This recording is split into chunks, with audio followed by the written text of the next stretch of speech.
Mi nombre es Elena López, soy investigadora en el Centro de Investigaciones y Estudios de Género de la UNAM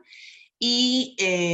trabajo en el área de investigación que tiene que ver con representaciones y prácticas culturales. Bueno, después de varios meses de pandemia, ya son muchas las cosas que conocemos sobre las diversas dimensiones del SARS-CoV-2. Pues notablemente las dimensiones que tienen que ver con la parte científica, con la parte política, económica y la social. Desde el CIEC, claramente por nuestra agenda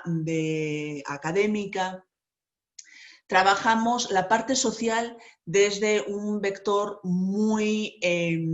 concreto,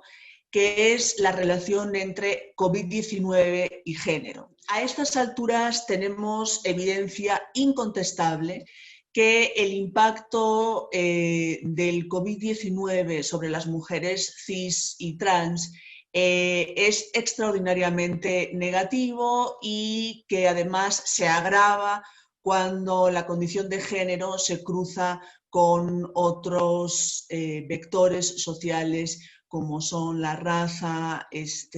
la etnia y notablemente la clase. Les voy a hacer, digamos, para no hablar fuera de contexto, un resumen de cosas ya muy platicadas por mis colegas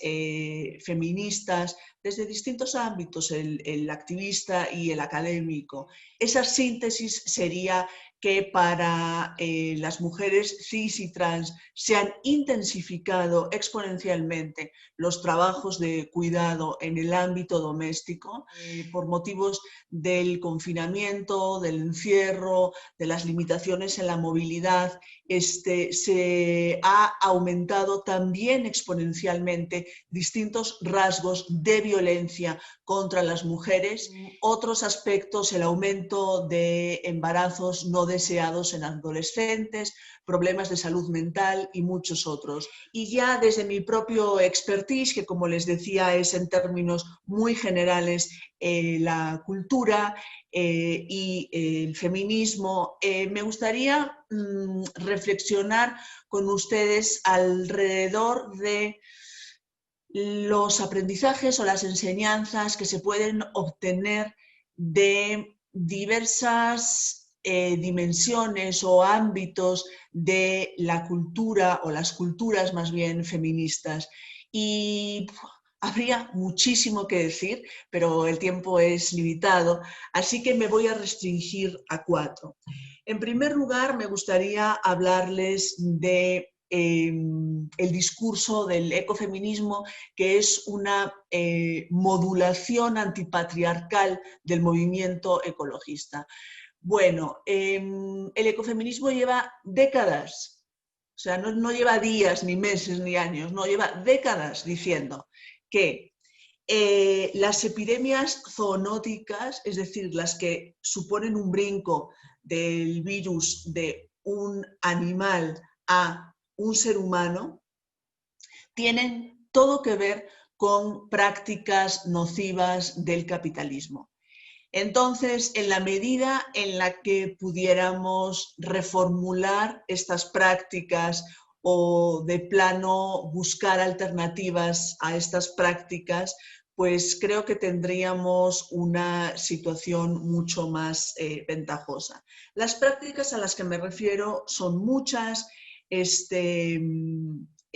pero en términos generales tienen que ver con, en primer lugar, la destrucción de la biodiversidad, en segundo lugar, con el cambio climático, con la deforestación, con formas de ganadería intensivas, con el tráfico y mercado ilegales de animales, con las industrias extractivas y de despojo. Y en ese sentido, por ejemplo, la cultura del ecofeminismo entra en sintonía con la cultura del feminismo decolonial. En fin, son muchas las prácticas a las que nos podríamos referir y a la que los expertos y expertas nos podrían detallar con minuciosidad. Otra que me parece muy importante y de la que podemos aprender mucho es desde luego la ética del cuidado. La ética del cuidado es, ¿cómo le digo?, una filosofía que desde los años más o menos 80 del siglo pasado, de lo que se ocupa es del bienestar de las mujeres cis, trans, cuerpos feminizados, cuerpos de la diversidad sexual, es decir, cuerpos que no pertenecen, cuerpos racializados, cuerpos que no pertenecen a los grupos hegemónicos de poder. Uno de los nombres importantes en esta teorización es la pensadora feminista Carol Gilligan. Y bueno, las lecciones que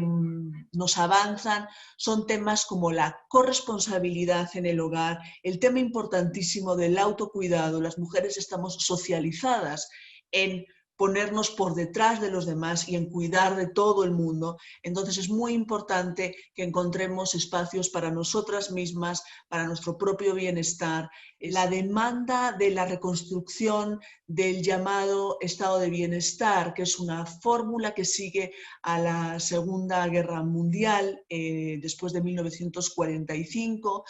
y que las lógicas del capitalismo neoliberal a partir de los 70 comienzan, las lógicas de mercado, comienzan a erosionar de una manera brutal. Hasta el punto de que se disminuye el gasto social en temas tan importantes como es el acceso de calidad, universal, gratuito a servicios como el de salud, que nos compete en esta circunstancia, o la educación. La ética del cuidado también habla de cosas muy importantes como es la formación de redes de apoyo entre nosotras y nosotros, la autoorganización, Y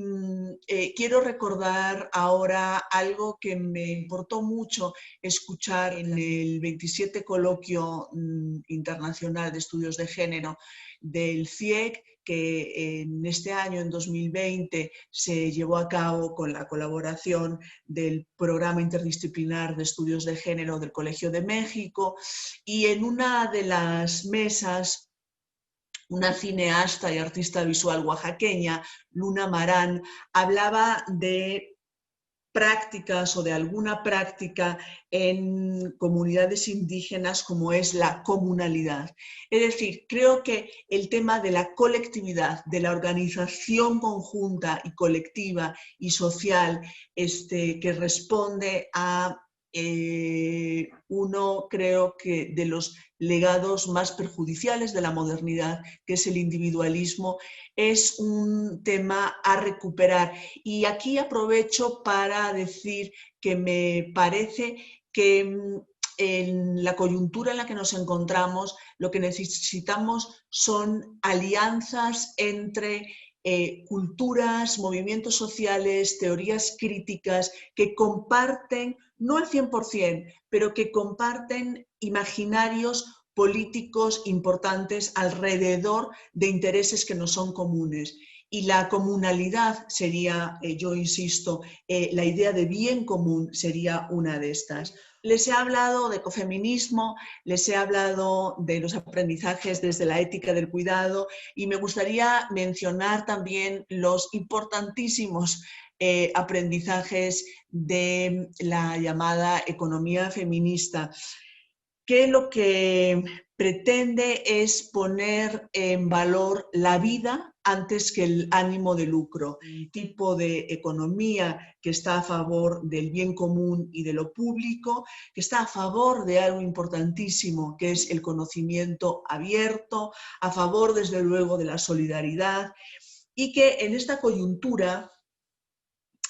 con distintas velocidades en distintos países, pero en muchos casos le está demandando al Estado la formulación o el diseño de esquemas y de programas que atiendan a grupos vulnerables, a grupos que han sido especialmente golpeados por la crisis del SARS-CoV-2. ¿En qué temas? Por ejemplo, en la reducción de las jornadas de trabajo, que tendría que ver con un impacto en la reducción de la que platicaba antes de las tareas de cuidado que se han visto incrementadas, en subsidios y apoyos económicos, en la expropiación de vivienda vacía para la muchísima gente que en las circunstancias actuales han perdido sus hogares, en algo muy importante que sería una renta básica proporcionada por el Estado e incondicional.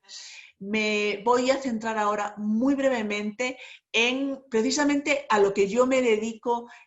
como investigadora, que son las prácticas artísticas. Las prácticas artísticas son extraordinariamente importantes, por un lado, porque potencian la imaginación colectiva entre todas nosotras, porque son una forma de pasarla bien, son una forma de gozar, son una forma de procurarnos placer y siendo prácticas artísticas feministas son una forma también de expresar desde un lugar o una plataforma diferente a las convencionales o a las oficiales, de expresar protesta. Hasta aquí básicamente todo lo que les quería contar sobre los aprendizajes que podemos obtener de la cultura o las culturas feministas. Como se habrán dado cuenta, la noción de cultura que he empleado no es una noción, ¿cómo llamarla?, canónica o elitista, o incluso que incluya nada más a las prácticas artísticas. Desde luego incluye a todo lo que acabo de mencionar, pero es un concepto mucho más amplio, de tipo antropológico, que entiende la cultura como el sistema de valores y de significados que le importan a una comunidad, en este caso la feminista, para organizarse. Y para cerrar me gustaría dejar, son muchas las reflexiones que me gustaría dejar, porque estamos en un momento realmente de mucho desconcierto, un momento inédito también, pero una de los apuntes sería que sigamos limitando, desgraciadamente, nuestra movilidad, sigamos pensando que la pandemia no está aún bajo control y que hay, digamos, prácticas de autocuidado que podemos llevar a cabo. Una de ellas es el quedarnos en casa en la medida, desde luego, de nuestras posibilidades. Lo digo porque entiendo que el confinamiento no deja de ser un privilegio para muchos y muchas de nosotros,